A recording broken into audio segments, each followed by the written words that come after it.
You are a weird person. What? Whoa! It's like God talking to you. You can't see him. I'm coming. Just give me a second. I'm like getting my life together. There's Amanda. Hey, Amanda. What was really, Hello. Hey. What was really weird is Jonathan was talking and Amanda was joining, and he said, "Oh, I'm joining in a second," and I'm like, "Jonathan, Would that very different." Right. would that be awesome if we changed? I could learn how to forage and forge. Right. It would work, man. Marsh, if I had your life, I would die. Like I eat a mushroom that I shouldn't have. I put my hand in the fire. Like, Dude, I have so It many wouldn't go well. burns. So many burns. nice. Yeah. That works. It's the frenemy. Slick. It looks like you're sitting So- between an odd-colored apple. Yeah. It does, right? It's a really. It That's a real- does look a little bit like a butt and a dog's tail. Yeah. So, Maybe Well. I went wrong, but to me, it's a big dog's butt with a little tail coming out of your head. Totally. I can't unsee that now. I couldn't. At first, I thought pumpkin, but then I thought You do really sit with little No. kids a lot because that's where Yeah. everything I spend a goes. lot What of is that time. butt? but. I did say a bad word. I went, it's a butt. Right. Yeah, it's always butt, poop, fart, something. Yep, something like that. With kids, yeah, that's where you go. Oh yeah, We were Benny. Unless you're sharing those, send one to the Marriott and wherever ooh, I am. nice. Wherever you are. So it's funny, so I'm actually traveling because I'm back in Cedar Rapids with everyone, and the first thing I had to do in the morning was stop and get beer, and I almost forgot, and so I'm like, I gotta get, and I texted my wife because she's out here with me, and I'm like, honey, I forgot the beer. Can you go get me some beer? I need it for work today. And it's like, she's like, oh, it's that bad now? I'm like, no. No. I'm glad you didn't ask her for whiskey. Yeah, right. Sounds good. And like talking about if you guys come head to head, how do you deal with one another? If there, you can talk about that. That's not, don't talk features, just talk philosophies. Yeah. So that means only right. body shots, no headshots. Right. Yeah. Above the headshot- belt. Stay above the belt. But Yeah, above the belt, below the neck. below the neck. The Marquet can of I see your Queensberry gloves? rules. Are they all above 4-ounce gloves? Okay, Yeah. everybody good?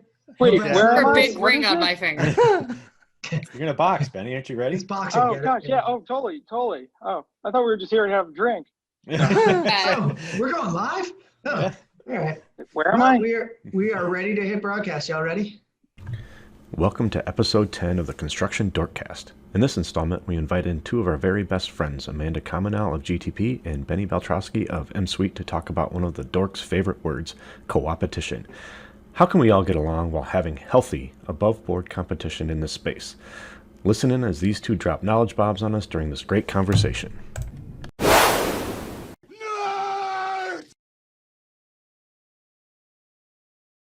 Welcome. We're going to let everybody roll into another episode of the Construction Dorks. And I'm excited today to be talking about something near and dear to the Construction Dorks hearts because we've been talking about it, it seems like, since the beginning, probably predating this movement and the Construction Dorks term itself, which is coopetition. And we're going to be joined by two fantastic guests, and we thank both of them for joining us. Benny Baltrotsky and Amanda Comunale is joining us today. I've actually had the pleasure of interviewing both of you before on other shows, so it's kind of nice to have you over here on a freedom show for us, as I call it, Construction Dorks, right? So without further ado, Travis, I'm going to let you introduce your drink and where you're coming at us from today. Yeah, I am in my normal area here in Northwest Illinois. Today, it's kind of funny. I decided to do this on the day we talk about coopetition. We're not supposed to plug products, but I've recently got a Flaviar subscription. And part of that subscription, they sent me a bottle of 10-year Whistle Pig rye, and I have 3 scotches to try. So today is my Whistle Pig. So I'm drinking that. I actually prefer rye in my old fashions, but this one is it's a good straight drink too. So that's my drink of the day. I absolutely love me some Whistle Pig. My friends over at City Pass, if they're ever listening, did some work for them back in the day, and that was their thank you on an emergency run. And man, is that stuff good. It's good. Good stuff. Yeah. Jonathan, you? I was trying Rise this week too, man, and I like Rise in mine too, but I didn't go with that. I went with Basil Hayden's bourbon, which is a high rye whiskey. So it's got the rye. It's still a bourbon. And I don't know. I wanted a smooth bourbon. It's a good bourbon. I haven't had one in a while, and I ended up buying a nice dark rye from them too, which was cool because it had like a port aftertaste, which was awesome. For sure, man. Yeah, if you saw our Slack channel, guys, that came through in the Slack channel was those 2 bottles, and I'm like, I've got one of those, but I haven't seen the other one before. Wow. So. Not that we don't talk about dork stuff on there too, but Right. The pre-show importance is what are you drinking? So, What are you drinking? Amanda, where are you coming at us from today? Tell everybody where you work and what you're drinking. So Amanda Comunale from GTP Services, and I am coming from the beautiful Courtyard Marriott at the Chicago O'Hare Airport, one of many finer establishments. Unfortunately, I don't have a drink right now, but in a minute I'll have a Tito soda and grapefruit. Nice. I was running too late to get down to the hotel bar and get back. You know, it's funny. I've stayed at that hotel, so Yeah, I think most I know of us right where probably it is. I'm pretty sure. I'm pretty sure a lot of people listen. I was going to say, I think we've all stayed at that hotel. Benny, right? AGCIT Forum. That's like the hotel of choice to get out the next morning. Mm-hmm. And without further ado, Benny Baltrotsky. Hey guys, thanks for having me on. I know this has been something you guys have been doing. Excited to be here. So Benny Baltrotsky, I am the Chief Operational Officer at MSuite, and I also sit on the board of directors of the Construction Progress Coalition. And so I had to be super selective on my drink today. I'm actually out in lovely Cedar Rapids, Iowa, visiting the team. And so on my way in, I found Alassian, I gotta see where my camera is, Contact Haze. So it's a hazy IPA. You guys might have seen the Space Dust, like the throwing up. So amazingly, they have distribution in Iowa, and you can get this lovely IPA at Casey's. So I'll plug Casey's gas station because if you're from the Midwest, they got great pizza. Yeah. Their pizza is supreme. So make sure to get yourself some. Yeah, the sausage is my favorite, and now you can also get Contact Haze. So you should go back there for the breakfast pizza. There was one of the best breakfast pizzas that I've had. I've had it. It's amazing. I'm like, it's funny. Is it actually really good? It is really good. No, it's really good. We don't in San Diego, we don't have that. In DC, we never had it. So Casey's is, it's my gas station of choice while in the Midwest. Well, I think I should plug the Love's Truck Stop, guys. I have slept at 3. I'm hashtag van lifer now. My fiance and I. She doesn't sleep at home, but you put her in a Love's Truck Stop. That's breakfast hilarious. Burritos and a fountain soda. What else more could you want? What do you need? What else? Life on the road. Although you're gonna have to stop at his gas stations for that breakfast pizza, because I am now going to Casey's in Cedar Rapids to get the breakfast burrito. I've never had a breakfast pizza before. Oh, you're missing out. You gotta it's a whole new way change of doing pizza. Yeah. Yeah. All right, well, I'm going to have to do it. Well, thank you guys for joining us. We're going to jump into this in just a second here. I actually have, that's nice. There we go. I am actually drinking a Kirkland vodka from Costco, thank you, which I found out is actually a rebottled version of a much higher end, and I really prefer it at that cost, with a little bit of my tangerine LaCroix. Or LaCroix or LaCroix or whatever you want to call it, however you want to pronounce it. We don't need to get into that. But I kind of wanted to open this up because we've got to be a little bit careful today. Not careful, but we're going to set some ground rules. It's something we don't do very often, but because we really care about Benny and Amanda and their companies, we know them both very well. So we're going to talk about Coopetition. I'm going to give you the definition. By the way, this is the friend and enemy, the old frenemy behind us, which is on our blog post. And what we define Coopetition as collaboration between business competitors in the hope of mutually beneficial results. So what we wanted to set as a ground rule, because we love the questions that come in and we get a lot of banter. My phone's set up to go off over here. So DJ, you're on. I got you covered there. But we're not here to talk about the differences in their products or have them fight out their products here. You guys can do that on your own. If you're looking for great prefabrication software, please feel free to look them both up and put them to war. We're here to talk about the philosophy of Coopetition. And it really started as us all talking about this in the industry. So I want to kick it over to Travis real quick to talk about kind of where this started and set the table for what Coopetition means to you in the construction industry. Yeah, it's a word I picked up. I was at an AGC IT forum, and we were around the bar, like we're trying to replicate here.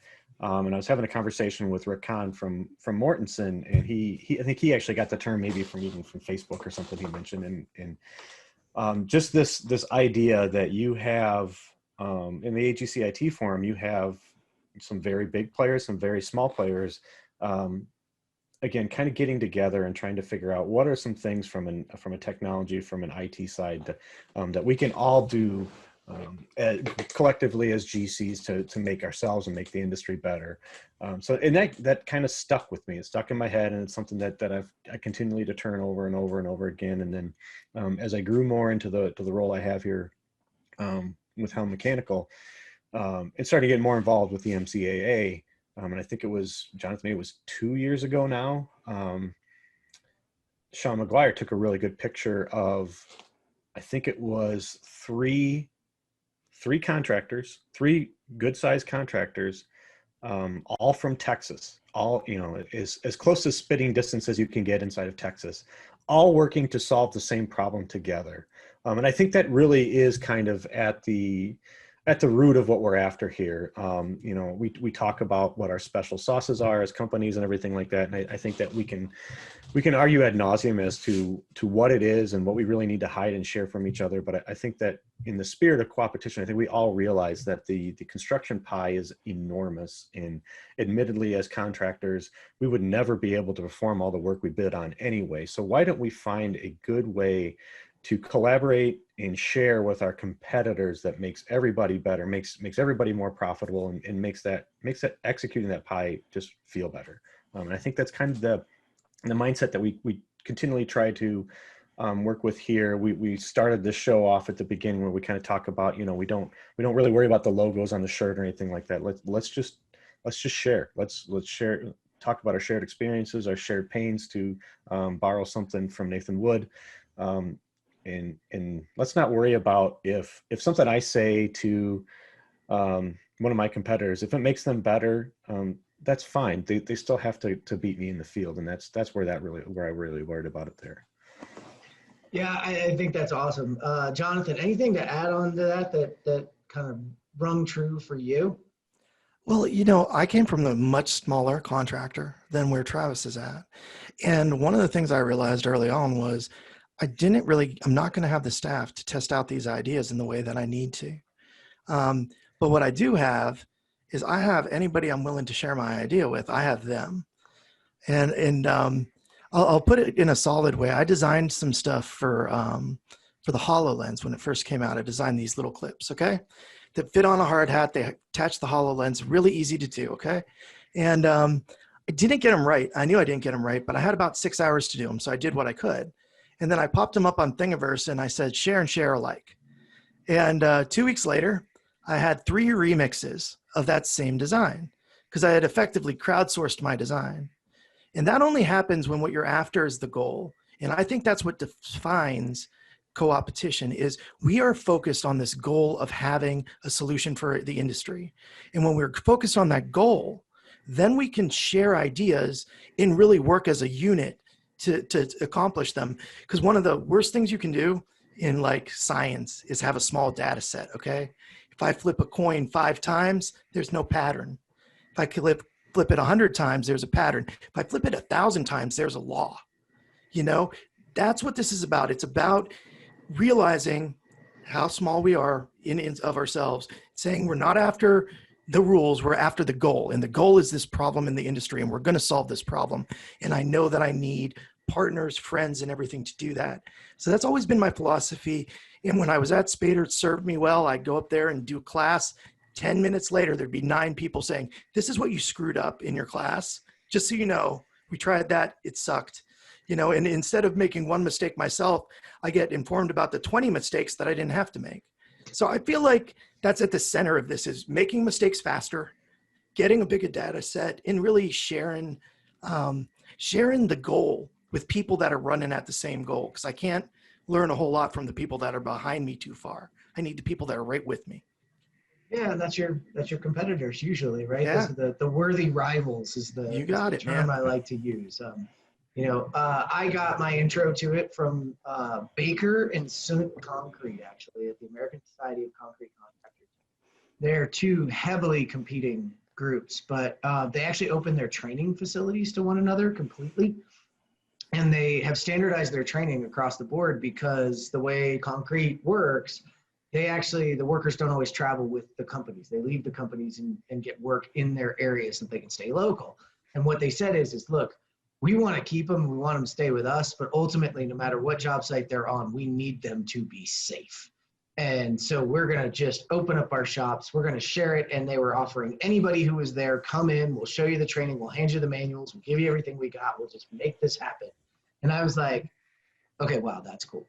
All right, that's cool. So, and I know, Amanda, you kind of came from the industry, so you might have kind of a different perspective on it. What's your perspective on Coopetition and your experiences with it?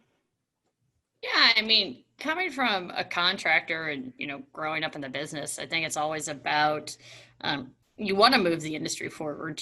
There's a goal and there's new technology or there's a new material and you want to use it, but, you learn through mistakes and you have to have those experiences. And if somebody else had a mistake, you also have to be willing to ask for help and to say, hey, how did it go for you? Because if it shouldn't be used, you want to share that knowledge and say, hey, I did it. We don't want that in our market. Or here's what we tried. I'm not willing to do it yet. So you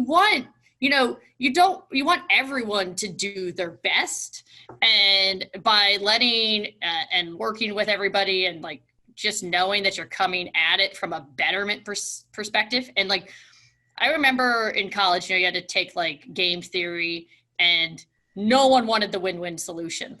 People were willing to fall on their swords and run out of the room for a win-win solution. I was like, guys, I'm done. Win-win. I'll take half, you take half. We each left with more. And so I think that's the big thing is in our industry, the more we can share gives you time to work on the differentiator. So let's have the baseline and then, focus on what makes you special or different or really, but just because you have somebody that's next door to you doesn't mean you can't ask them a question. But I think it goes down to how we teach people to that basic fundamental of just ask a question, be curious, and know that if they get there first, getting there first always doesn't mean win or lose. So there's a lot of things about it, partner with people, ask them for help. It's funny, people struggle to ask for help, especially with a competitor or someone that's considered that way, because it puts you in that vulnerable spot. But it actually usually opens you up to more conversation and more trust between you. So it's a great philosophy. And it's interesting. People will think that their competitor is they'll say, oh, well, he's your competitor. And I was like, no. I don't view them as a competitor. So knowing and the view and the pushing of who somebody thinks is your competitor on you is also an interesting perspective, because a lot of times it's somebody else saying that, oh, he's competing with you. You're like, no, I don't think so. Yeah. So Benny, and you brought this up, I want to swing it over to you here, because actually Travis, seems like the only colors we seem to wear is the Construction Partners Coalition. Here's the new t-shirt on. Right. I've got the speaker shirt on.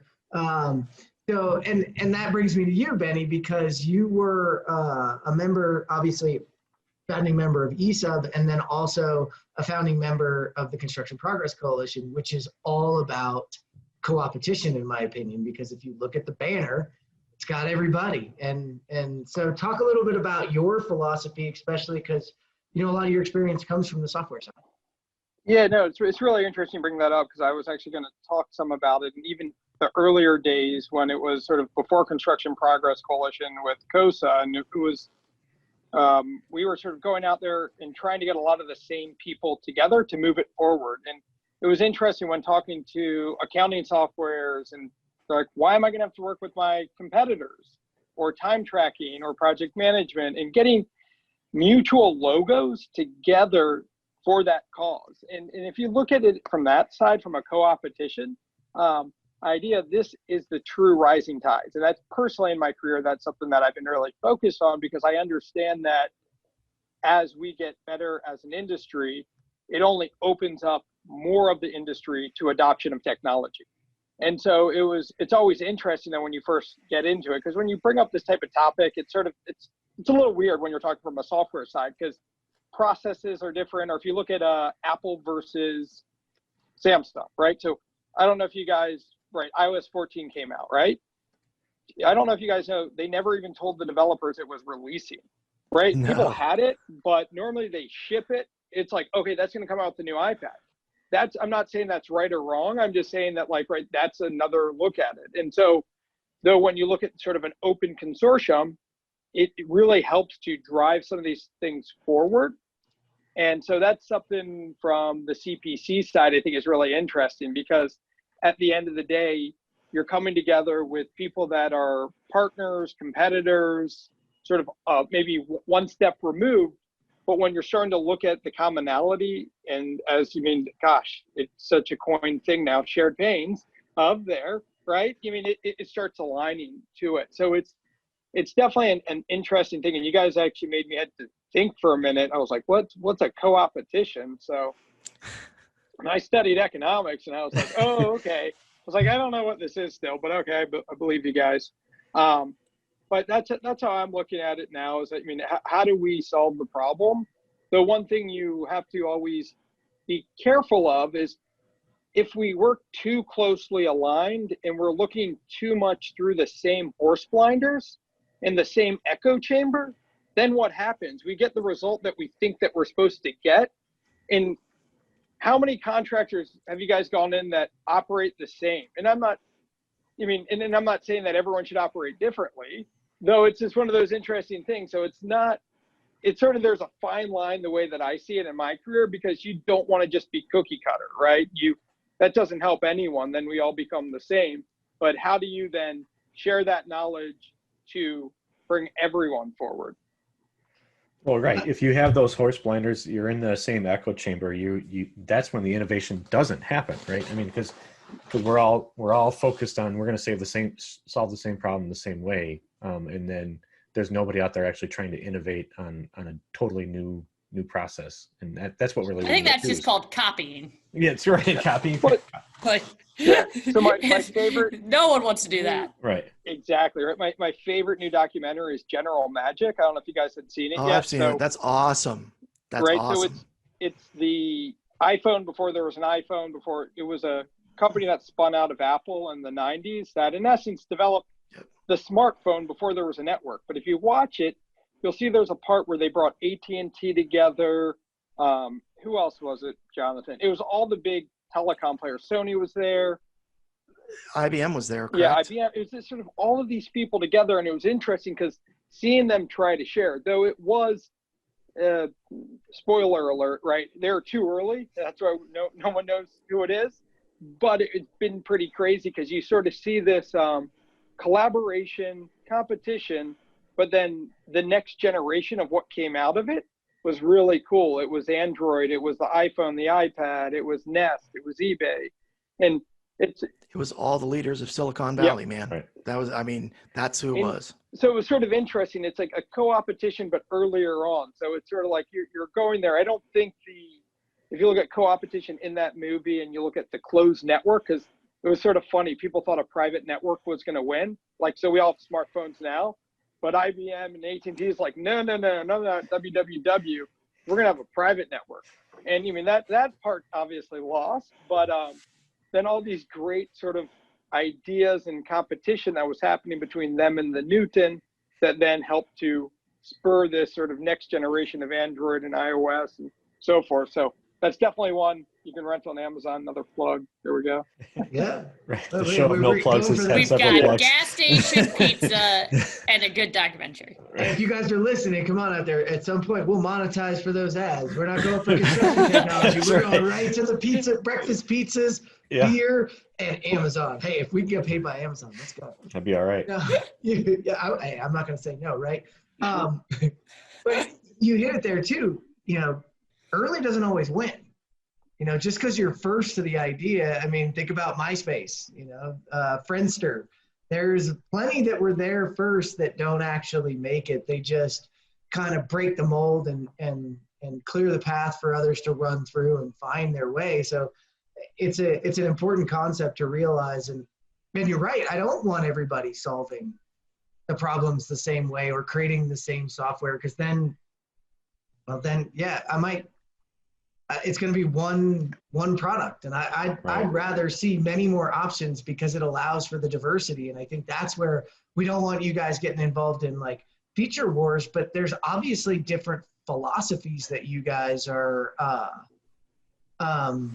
going. So you come together on the problem, but then you can go off and solve it your different ways, and then that provides options to the industry, and that's what we want. We want to see that. I mean, for me, my favorite and least favorite enemy is nothing, right? I've been trying to teach this, and for me, coopetition in the industry isn't necessarily about what you're doing, Travis and Jonathan, your experiences inside the trades. For me, it's been about the software that's trying to service this industry, that the ones that predate all of us, really, we've still been trying to work through their over-promises, under-delivering, and vanillification of the world, as I'm going to call it, because they didn't want to compete with one another, right? It's one thing for all of us to get together and determine what some of those problems are and then go off and solve them on our own and come back and have a war. It is okay for, I'll use eSub right now and Procore to come to the table and fight. I'd rather be sitting at the table across from them than it be between them and nothing. It's a lot harder to beat nothing than something. And they're a worthy rival. They do things differently than eSub does things. They philosophically approach things differently, and we philosophically approach things differently, and that's okay. And what I want is Chad Pearson and I talked about this from Plexus. I want it to be like an MMA fight, right? I want to get in the ring and I want to fight it out and choke each other out and then get up, shake hands. And like when you leave the ring, you're friends. It's all good. So a Construction Dorks MMA fight. I think that's going to be you heard it here first. Yeah. I think it'd be more like WWE with outfits. Hulk Hogan is coming back. I don't know, like Randy Man Savage. I know you had a My Wrestling Buddy as a kid. Like, don't you worry about it. The outfits and the fake fighting. Rob McKinney still does DDP yoga, man. Diamond Dallas Page. He's gonna bring that in on you, and you're done. That's the way. But that's what we want. Go ahead, Jonathan. I think it was interesting what Benny said about consensus, which is really what I think happens when you get the echo chamber, is you reach a consensus as an industry, and that can be super dangerous. But I've noticed, at least in the areas where I think coopetition is the most criticized, like where we're likely to get criticized by owners, by bosses, by members, these are not areas of consensus within the community. These are really areas, usually actually what I find it is a bunch of people on the bleeding edge arguing about how they're doing it because they're so frustrated that they're not able to win. They feel like it's a winning strategy. It's not working out. And they're willing to share just for the sheer fact that we're on the bleeding edge and we're not getting this done. And I want this done so bad that at this point, I don't care. I want to know you're the only one that's there. Everybody else is saying Everybody else is saying buy Procore or whatever, and you're saying no, Procore sucks. Why do you think it? You're picking something that is a consensus belief on the bleeding edge and saying no, I don't think it is. I think there's this other answer, and it's trying to find people that are at pace with you to talk to. I think that is at the core of a lot of what we end up talking about after is not the consensus belief, because everybody kind of buys that. It's these little edge things that there's a lot of possibilities on. I just feel like, I mean, there's a lot of them, but they're also really esoteric at times. So you have like 10 people in the room that can even possibly talk about it because they're the only 10 that care or are nerdy enough to understand what the hell you're saying, So I get where you're coming from, Benny. I think that's a really interesting observation, because I think that blinders thing happens really fast after we think we came to a consensus. Like the two people on the bleeding edge talk, they think they've come to an answer, and now it becomes the consensus for the industry, and we all just move on to the next problem instead of putting into that agile idea of, okay, that was an answer, but let's test it and see if it works and put it back through the wash a couple times and see what comes out. A couple things from the software perspective, because I'll take it back, because I'm coming from the software side where this coopetition I think really helps. So education of the market, right? Before there's a new product out, let's say PlanGrid and plan management, or Procore in the cloud, or even think before it, Apple in the cloud. Like if you ask the contractor in 2006, what's the cloud, or 8, they're like, what? So this idea of like education, like do they even know a software like a fabrication tracking software exists? Oh, I didn't even know that existed. Is that a thing? I thought I had that problem. And so that's one thing, right, for both of us. And it's like, okay, we're moving it forward. The other thing when looking at it, so when you look at coopetition in the industry, or just from like an economic standpoint, it's like a food court, or there are a lot of restaurants together in an area. Well, they all compete with one another, right? But what happens then is you get all the people there. And so when you then transfer that, and then all of a sudden you're trying to get them. That's similar, in my opinion, somewhat to like a platform as a service, or more of like a Autodesk Forge.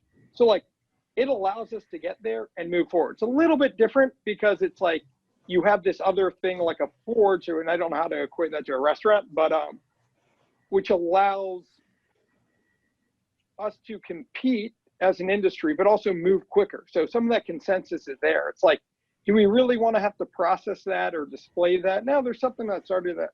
And that sort of coopetition. So we might still compete with someone, or Autodesk might compete with them, but these are sort of two ideas from a software side that have really helped myself and other companies. And when looking at it, like if I'm looking at it from a software side, where this is just happening every day in these education as well as then partner platform type thing. So I just wanted to sort of share from the software side, since that's where I come more from.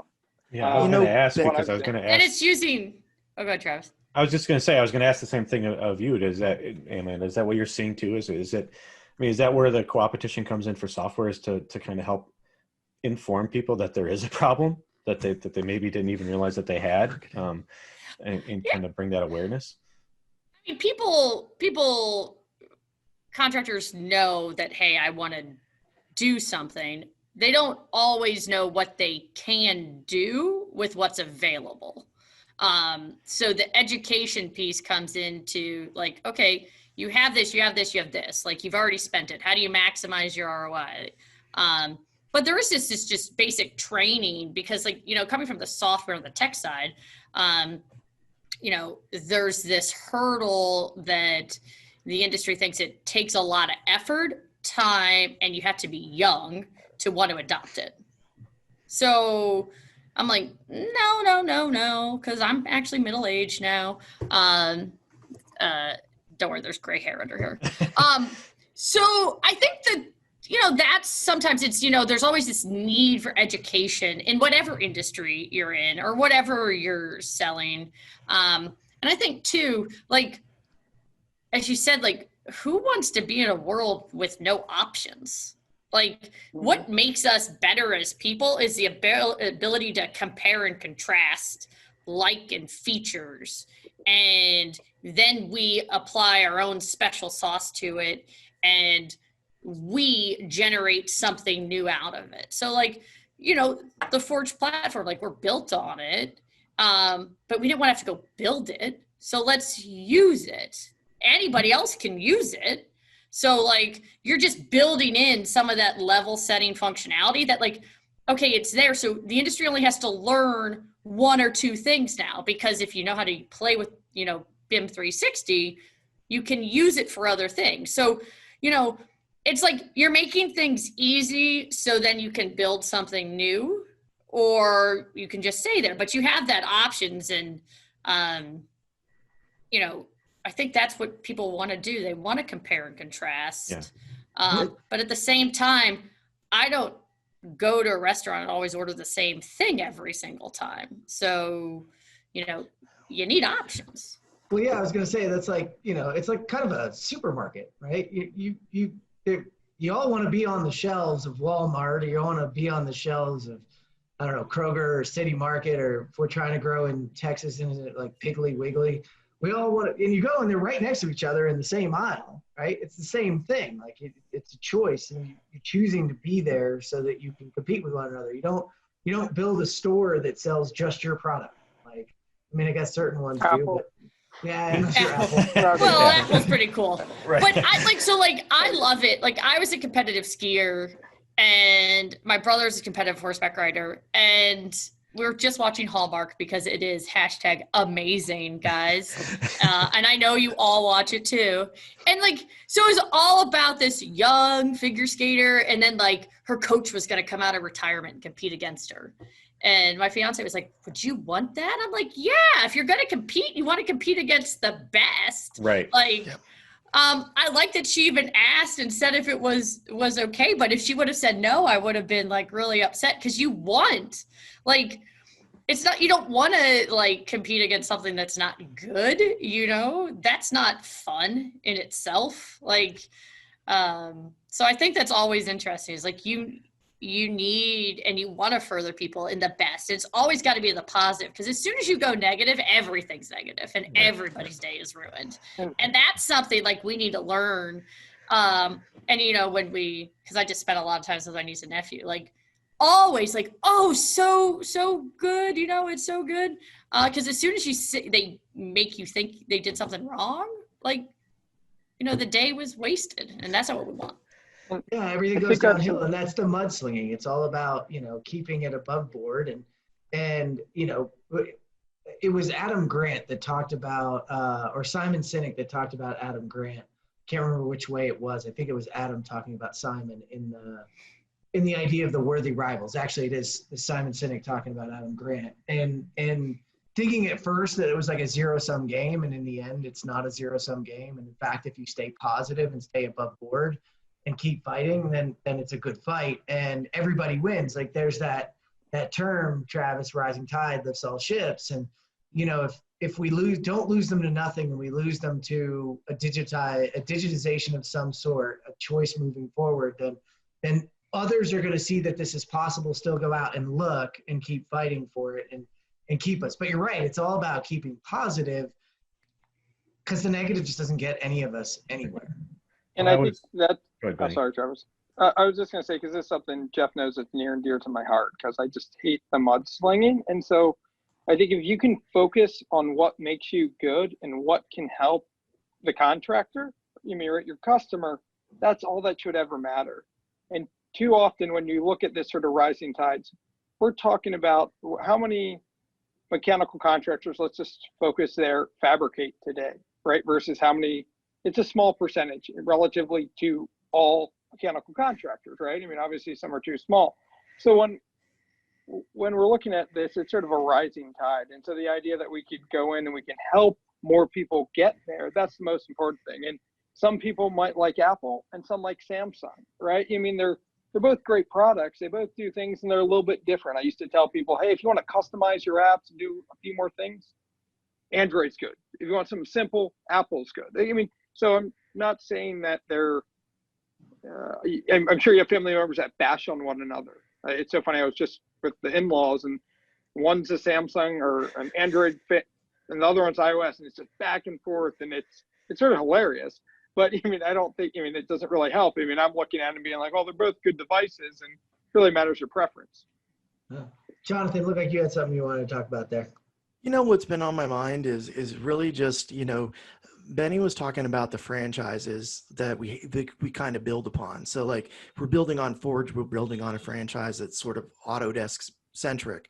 And we think about that, but we don't think about, hey, we're building on Windows too, you know, and if we're not going out there, no one's going out there and building the next Linux solution for construction. It's not happening anytime soon.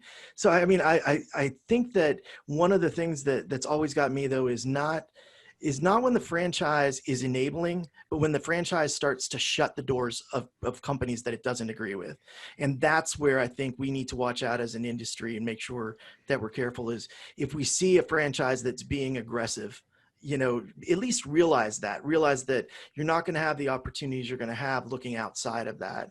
But we're certainly all built on some really cool first steps made by other people. I mean, they laid a really cool foundation for us to play with. And I love trying to reach for the top and for that bleeding edge and working with people on it. But we really are built on, you know, either those big franchises or the small ones, because like you said, Benny, they attract all the people. You know, you have a franchise together, it has a good reputation, it attracts a lot of people that are not part of that franchise. It's going to be hard for them to compete. In those franchises, the only time that I feel like it's a bad deal is when they start to close off to one another. So we have big franchises in the industry that don't talk to one another. I was really happy to see AutoCAD talking to Unity. I'm happy every time AutoCAD and Procore don't actually throw things at one another. I feel like that's the level of collaboration they're at right now. But like I like when those big franchises sort of open themselves to a little bit of discussion, because that's when I feel like they're looking to move the industry forward. You know, that's like what I was going to. I think too, like sometimes like we always have to like take our own ownership, and it's like ask, require, request, like ask, talk, because like it's like if you don't ask and you don't say what you want, you're never gonna get two people to talk, because at the end of the day, like we all have a plan. We're all trying to, you know, get something done. You know, we have our, you know, quarterly and yearly objectives. We have our family objectives, and then we have those hobbies.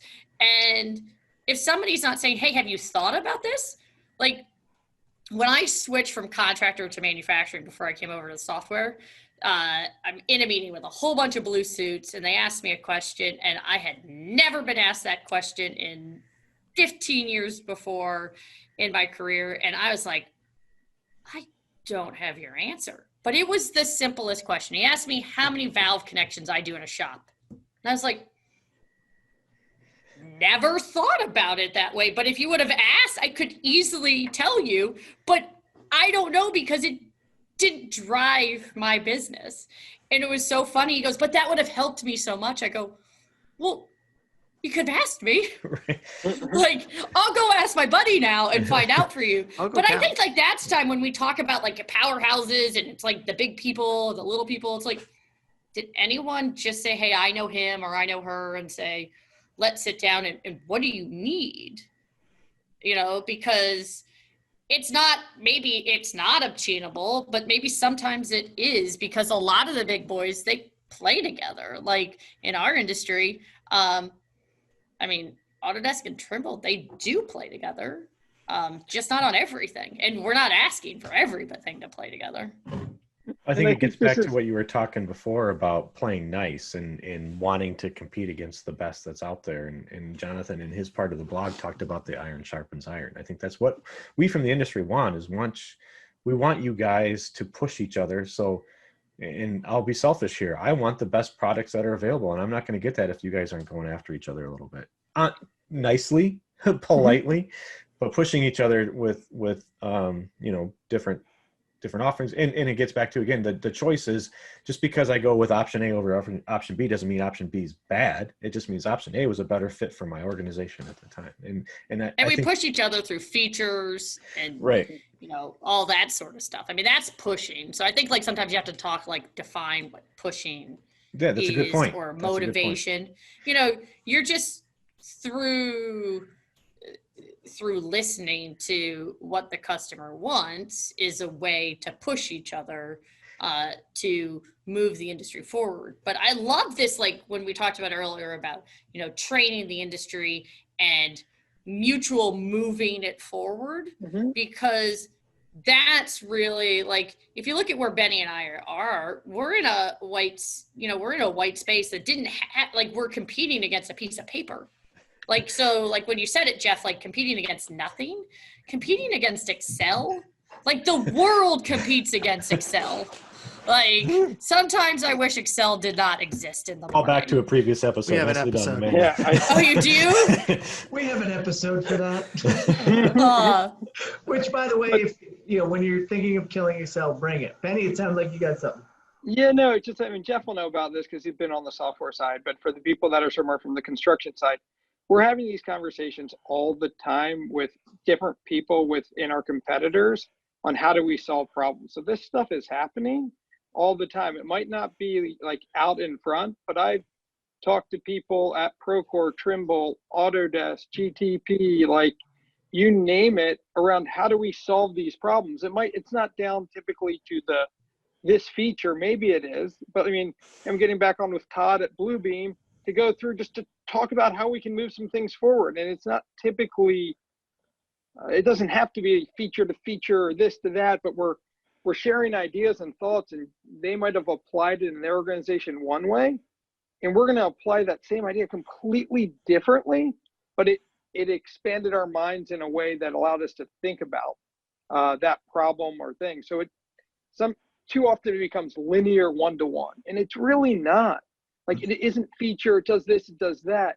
We're solving problems, and how do we solve the problem? So I don't know. So I'll get off the soapbox on that one. But and I like the soapbox. I'm actually a fan of it because there really is no and never will be one. I don't want one thing to rule them all. I want options. I like options. I don't want one solution that does everything. Don't tell your wife that.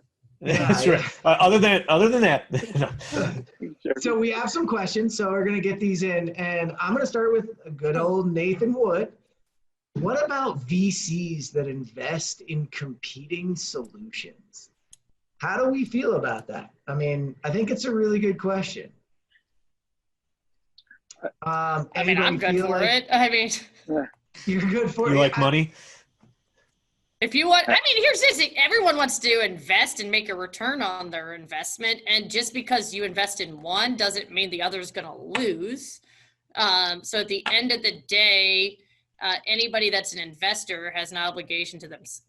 Well, I think you invest to, get a return, or if you're investing for somebody else. So, yeah, I mean, to me, I think that investing is not in, like, it goes back. If you invest and you said, I want you to do this and I want you to copy, that's bad. But just to invest in both, so why not?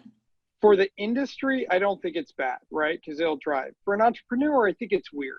You mean, right? Because it's sort of like, hey, you want your investor to be fully aligned and going, and it's sort of like, but from the industry standpoint, I could see it goes back to that rising tide. And you see some of these guys that are more construction technology focused, but they're typically not going really head to head on features and functionality, though. I mean, we're seeing some overlap. I also think some of the investors are naive in the sense of what the individual nuances or competitors are, just because, I mean, it's still a newer industry. Can I weigh in just for a second? So, not to be a gamer, if you look at the total number of people likely to buy a solution, and you look at the ability of two companies to scale, and you realize that neither of these companies are going to be able to scale at the rate that's going to deal with that demand, you invest in two companies.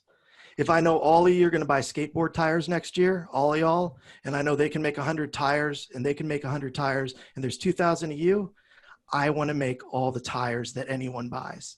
So from a very calculated standpoint, if you look at the market and say the market's too large for any one business to scale, invest in both businesses.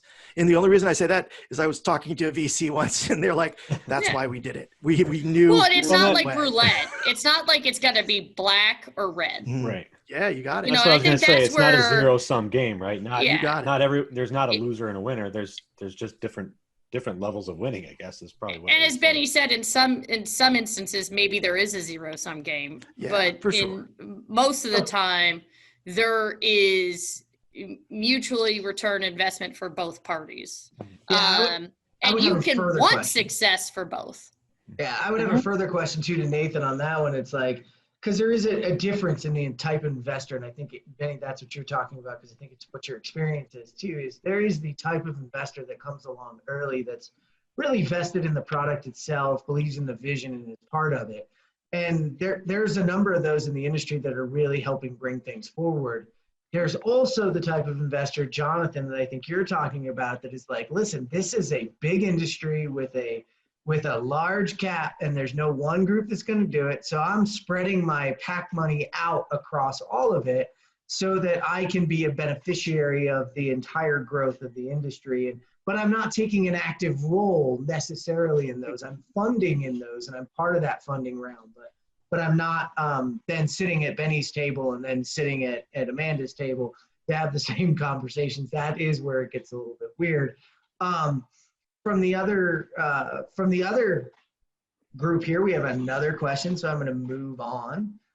Would you consider IPD contract language a step in the right direction towards coopetition, or opposite? Is it a wolf in sheep's clothing? So it's an anonymous attendee, but I have to thank whoever asked it, because that is a great freaking question. I'll let you guys Who answer. wants to jump on that one? Everybody, let him answer. I mean, Benny do it. Yeah, that's a great one. I mean, as someone that's had to sit in the room on IPD jobs, like, Marsh, you take that one. Well, I'll tell you what, so I was talking to manufacturers this morning. Simultaneous design, big win for them. That was a huge win. Is IPD simultaneous design? Not really. It's sharing a pot at the end of the day, So I while I like it, and it might be sliding in the right direction, I don't think it's a major step. I think we need to look at a way to simultaneously design buildings. And I think that contract doesn't quite fit that. It's cool. The incentives are cool. But my view is that we need something that is a simultaneous design contract, or we need to productize what we're doing so that they can buy some products up front and we'll build products for them. I think what's interesting with IPD is sitting in the room and going through the process is it's awesome, but also the people in the room that are experts in their own right in their field. So I'm the expert in sprinkler and you're the expert plumber. You don't know the probing questions to me to, generate that better design. So sometimes I think that if there was this third party of experts that came in or something, or they fostered more internal events and they were like, hey, what about this? Or what about this? Or what about that? I think that would be a way to save more and to have a design to further the building or the, functionality of the building, whatever the goal is. So I love the idea. I think there's some tweaks that need to happen with IPD in order to further it. If not, it's hey, I just don't want you to save that over there because I need to save that over here. And, it's cut your bill by half. Well, if I could do that, I would have quoted you half probably. Right.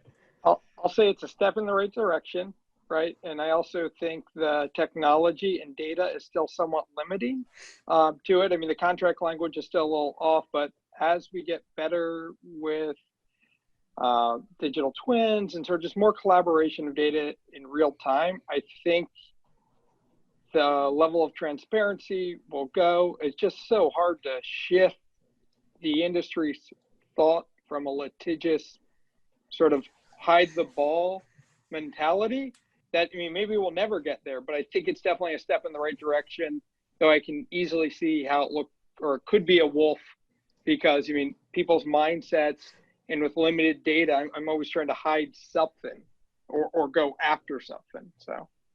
Well, and And you need the tool, Benny, to do it fast. Like if you like, okay, you have that idea, like, okay, well, that idea might take, X amount of hours to do. But if you had a different tool so you could try those 3 ideas, you'd be more open to the ideas. Yep. Yeah, Interesting point. that Sorry, was Jeff. for me too, is like you put everybody in a room together, that doesn't change, how they function just because you physically co-locate them together. You're not bringing their cultures together. You're not combining their tools together. So it has a lot to do with how you go about executing the IPD, the culture of it. If DJ's listening, we're going to owe him and Nathan money here, but it's, communication is contractual, collaboration is cultural. And it's the real cultural change that has to happen. Or IPD, I think, is a wolf in sheep's clothing if it's not done that way, because it's just trying to drive down and it's a means to an end versus, a real tool. And you're right. And I think there's a lot of things coming out that are going to make that idea of design, build, and IPD even more practical to work together to kind of get them stickier. So, but Jonathan, I know you, Travis, did you have something before I pass? I was just going to say, I was going to agree with you that it's really hard I think IPD is a step in the right direction, but if you put people in the room that are used to trying to screw everybody else, that you're not going to really get too much further than. So you do have to go in with a different mindset. I think. Yeah, you do IPD. You do IPD, but everybody puts those screen protector things, so if you look from the side, you can't see what they're looking at anyway. Exactly. Oh, that's great. Like, we're all in the same room, but we don't really collaborate. That doesn't mean don't come over to my corner of the room. Yeah, my corner, my cube. So, all right, Jonathan, I know you have a question. I have a sideways question or a reverse question. Okay. So can you guys think of an example or two of where people not participating in Coopetition have put themselves in a bit of a mess? And the reason I bring it up is I was at a talk, and I think it was Dave Pikey. If it's not, somebody will tell me. Got up in front of everybody, and he preached for 15 minutes on the value of this file type called MAJ, because he had heard that they were going to start to get rid of it. And he knew that they were so far down the road with this. It could do so many amazing things, but they haven't really been talking about it because they didn't really want to give away their secret sauce. So it reached a point where now what they were using as their secret sauce is maybe getting eliminated. And I ran into the same thing with a company called Qubit, where I was using something to do a special task with point clouds that I didn't tell anybody about. And lo and behold, they eliminated that function in one of the updates. And I'm like, oh, no, hold on. Like, my entire business is based on that function that you just eliminated. And so have you guys ever encountered something where we're not, because we always talk about, hey, please do this, but we don't say, if you don't, there's a downside. You can get your idea that you're using, your special sauce can get eliminated. I'll just go one from sort of my early days in this contact industry, where, not mention any accounting providers by name, but a lot of the accounting providers had just been super locked down and saying, hey, we're going to do this, we're going to do this. And what we're seeing now is that there's a push to this next generation of open accounting, or sort of more open systems. And I don't know if they're just getting shamed in it to their customers, or just because they started to lose to their competitors, that then they started to become more, or trying to be more open. The difficulty is, if you have a technology set or culture within your organizations that is closed-minded, it is much longer to go, oh, I listened to this great podcast on Coopetition and partnership. I'm going to join the CPC tomorrow and open up my software. No, that just doesn't happen overnight. I would still join the CPC, but you get what I'm getting at. So that's where I've seen it, and I'm not going to mention any names, but I see ones now trying to come and they're having to invest a lot in it, and they're just like, the tech debt and the culture debt and the other things that they're up against right now, I think we're going to hurt it. And that's just one that I was close to, but I'm sure there'd be plenty other examples out there that we could see. Well, I got one for you, Jonathan, that I am actually living and breathing. For those of you that know, Iron Man, I'm out exercising all the time. So I actually still take care of a physical therapy company on the side for IT in trade to keep the body still functioning. And we took them to EMR a long time ago because like we got to get everything out of here. We got to have a good, we don't want to be having to back everything up. We don't want to have our security be HIPAA compliant and all that. We got some good network infrastructure, et cetera, but the whole application's written on Microsoft Silverlight. Yeah. Silverlight. So I've slowly, and I've been telling this company, but I've slowly watched them chip away at where they support it. And at least in Microsoft, you can still run the old Internet Explorer that's on everybody's machine and it'll still run, which of course isn't very secure in and of itself, but you're running Internet Explorer, so be it. Well, Apple in the most recent release of their operating system completely cut off support for Silverlight across the board. It doesn't even matter if you go get another browser, it does not work. They won't support it because it's going out of life. And so this whole, and everybody knows with a Mac, you just update and you just keep rolling, right? Well, we had to roll them all back, all these Macs. And now this one program is holding them all back. And that was that is a matter of, that same problem.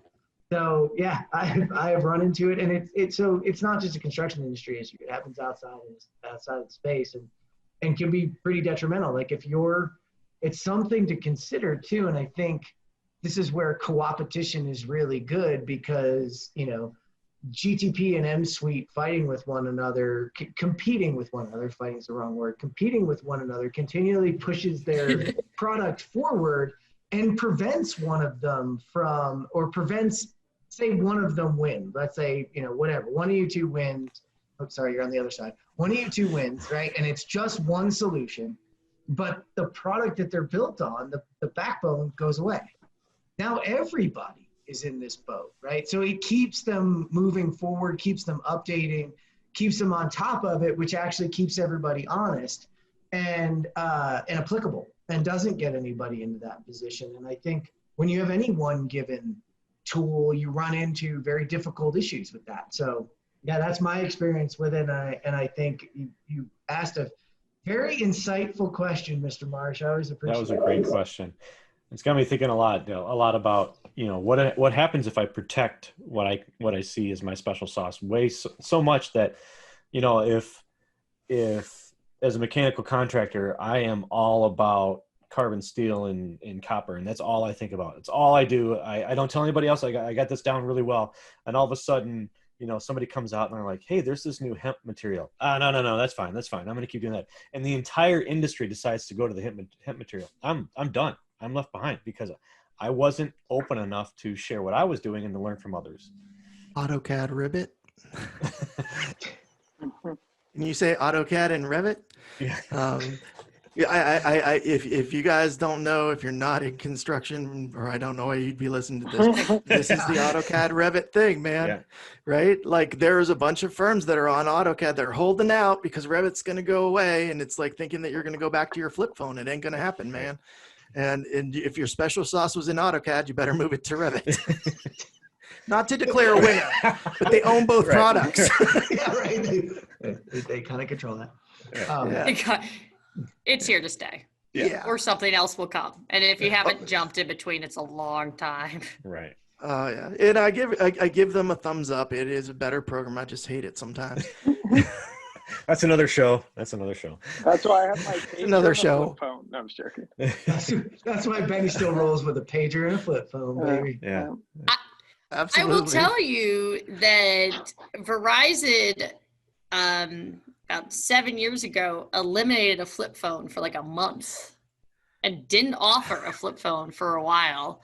And they came back and started to offer that flip phone again because it's surprising how many people my father, who carried his iPhone around in a baggie because he thought the Ziploc baggie was needed, also had a flip phone at the same time. But you guys should have a whole series on like Nextel versus Sprint and versus walkie-talkie and why somebody could swear in my pocket at the GC, to me while I'm having a conversation with the GC. Like that would be a great one. Like, should you be able to talk to someone without them accepting? Nextel talk to text. No. Yeah, that was not a good thing. No. Yeah, like that was a bad. Whoever thought of that was just like, How many times you're like, oh, give it to them at this, they won't care. Oh yeah, they just heard.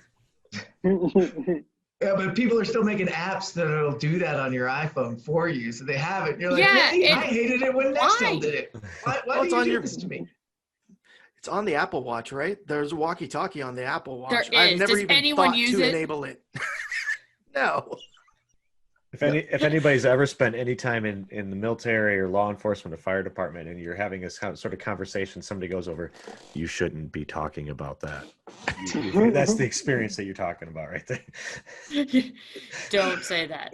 Well, I will tell you, It's like sharing your screen. Yeah, we took the Nextels away when I was in IT at Vail Resorts, and they gave us those actual radios, and then they gave us the Nextels back because they had to say that so often. Travis was, you guys shouldn't be talking about this on the radio. Yeah. So you realize other people can hear you, right? Everyone can hear you. So yeah, so it doesn't matter what the technology is. There's throwbacks and drawbacks with each of them, right? Well, we are rolling New feature up. for GTP. Right. Nextel coming out tomorrow. Benny, I want to see your GTP rebuttal. next. Benny, you got 5 minutes for your rebuttal. Here you go. Yeah, they got us on that one. We're going to roll out a pager option. So when the material's ready, you actually get a page. The We can two-way spell where I out. can actually go back. No. No? It's just a one-way. I'm going like to the invest in 911. that because I bet you somebody wants that pager bouncing on their phone, on It's their gonna pocket. say 911 and somehow spell spool. Yeah. Or something that I got to deal with this. All right, we digress. We 901. digress. We are coming up near the end of the hour. I want to give some final thoughts on anything you guys want to put out there for people that are still not believing in Coopetition or want to take a step forward in getting involved in it. Every once in a while we reach a new ear out there in the technology space or in the construction space that's like, hey, wait, they might be on to something. So I would like Amanda, I to want to challenge that thought a little bit too, because I think that there is a perception right now that you guys are pretty hot and heavy head to head. Like, why would you both agree to come on? So I think that I'm head to head with myself and, servicing our customers. And guys, it's so funny. Like it's not a regular basis where someone's like, oh, I got to go against MSuite. Like, it's just not what we do. It's like the industry wants something. And I would come on here every day, one, because you guys are great.